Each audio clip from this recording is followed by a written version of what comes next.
Hai semuanya, setiap orang pasti punya cara, dan video ini mungkin akan membuka cara hidup kalian. Bukan karena hidup kalian kacau, tapi mungkin karena kalian lagi di titik yang lagi mikir gini. Sebenarnya, gua ini lagi ngejalanin hidup, atau cuma ngikutin alurnya aja ya? Kalau iya, stay di sini. Karena saya pengen ngajak kalian mikir bareng. Kalau hidup itu ibarat buku, kalian yang nulis, atau kalian cuma baca? Coba bayangin hidup kalian kayak sebuah buku, halaman demi halaman terisi setiap hari. Tapi pertanyaannya, siapa yang nulis cerita itu? Kalian? Atau orang lain? Atau malah kalian cuma ngebuka halaman baru tiap pagi, baca aja, terus tutup lagi tanpa mikir, ini buku tentang apa sih? Banyak dari kita gak sadar kalau selama ini kita cuma menjadi pembaca dalam hidup kita sendiri. Kita bangun, kerja, ngikutin rutinitas, nunggu akhir pekan, lalu ulang lagi. Kita baca skrip yang ditulis oleh ekspektasi orang tua, tekanan sosial, standar media sosial, bahkan rasa takut kita sendiri. Kita hidup reaktif, cuman ngerespon, bukan mencipta. Padahal, hidup ini bisa banget jadi proyek tulisan paling keren yang pernah kalian bikin.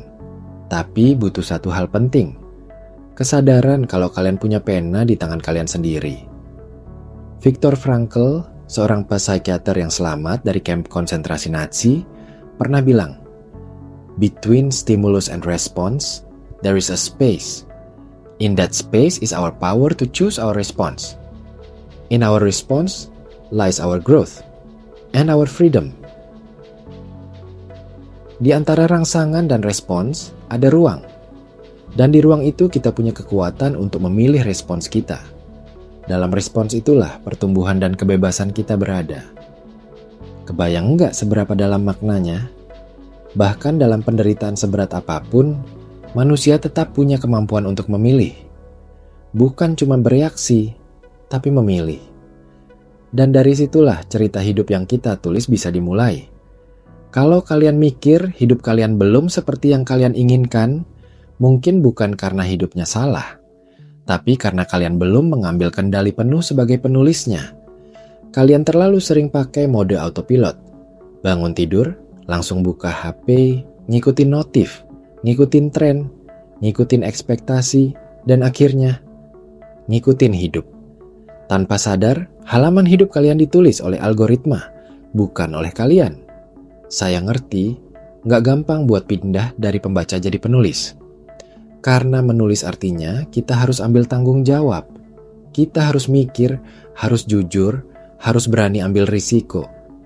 Tapi justru disitulah letak power kita sebagai manusia. Bukan di kenyamanan, tapi di pilihan sadar untuk menciptakan hidup yang bermakna. Frankl juga punya konsep yang menarik banget soal meaning. Dalam bukunya yang legendaris, Man's Search for Meaning, dia bilang bahwa yang manusia cari itu bukan kebahagiaan, tapi makna.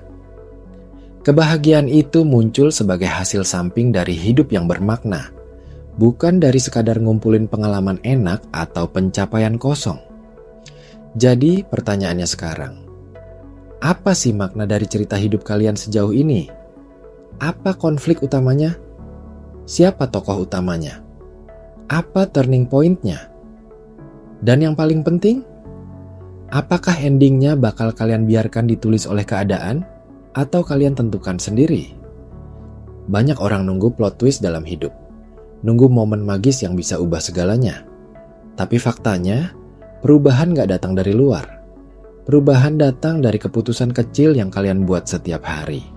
Kalian adalah narator sekaligus karakter utama dalam cerita kalian sendiri. Dan setiap hari, kalian dikasih kesempatan untuk menulis bab baru. Bab yang lebih jujur, lebih berani, dan lebih sesuai dengan nilai-nilai kalian. Tapi gimana caranya mulai nulis kalau selama ini kita cuma ngikutin alur? Jawabannya, proactive living. Hidup secara proaktif. Bukan reaktif. Artinya, kalian gak cuma nunggu kejadian, tapi menciptakan kejadian. Kalian gak cuma ngikutin mood, tapi ngatur respons. Kalian gak cuma mikir, kenapa ini terjadi padaku? tapi mulai bertanya, apa yang bisa aku lakukan dengan ini? Menjadi proaktif bukan berarti kalian harus punya kontrol atas semua hal. Enggak. Tapi kalian sadar bahwa kalian punya kontrol atas bagaimana kalian merespons. Dan dari situlah cerita kalian jadi punya warna. Misalnya gini, kalian bangun pagi, lagi bad mood. Biasanya, kalian bakal kesel, malas, dan bawa mood itu seharian. Tapi kalau kalian proaktif, kalian bisa berhenti sebentar dan mikir, oke, gue lagi bad mood. Tapi apakah gue pengen mood ini ngerusak hari gue? Atau gue bisa tulis bab baru hari ini dengan energi yang lebih positif? That's it.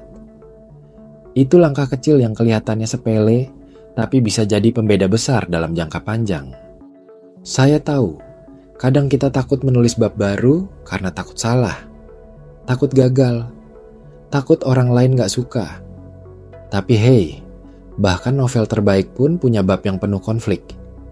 Bab yang agak nyaman, yang menyakitkan, yang bikin nangis. Tapi justru bab-bab itu yang bikin ceritanya hidup, yang bikin endingnya terasa bermakna. Dan jangan lupa, setiap penulis hebat butuh waktu untuk nemuin suaranya sendiri. Hidup kalian juga begitu, nggak harus langsung sempurna, nggak harus langsung tahu endingnya. Yang penting, kalian mulai nulis, mulai berani memilih alur cerita kalian sendiri. Karena satu-satunya cara untuk hidup sepenuhnya adalah dengan sadar bahwa kalian yang pegang pena itu. Jangan biarkan orang lain menentukan siapa kalian.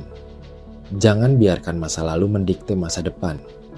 Jangan biarkan rasa takut bikin cerita kalian berhenti di tengah jalan. Karena setiap kali kalian bilang, "Nggak apa-apa, gue lanjut," itu adalah plot twist kecil yang bikin kalian makin kuat sebagai tokoh utama. Sekarang saya mau ajak kalian berhenti sebentar dan mikir, kalau hidup kalian adalah novel, judulnya apa? Bab yang kalian tulis hari ini tentang apa? Dan apakah kalian bangga dengan arah cerita kalian sejauh ini? Kalau belum, it's okay. Karena buku ini belum selesai. Kalian masih bisa revisi, masih bisa nulis ulang, masih bisa bikin akhir yang kalian mau. Bahkan ending yang paling powerful pun seringkali ditulis di saat kita nyaris nyerah. Ingat, hidup bukan soal jadi sempurna, tapi soal jadi otentik. Jadi versi terbaik dari diri kalian, bukan salinan dari orang lain. Jadi tokoh utama yang berani jatuh, tapi juga berani bangkit.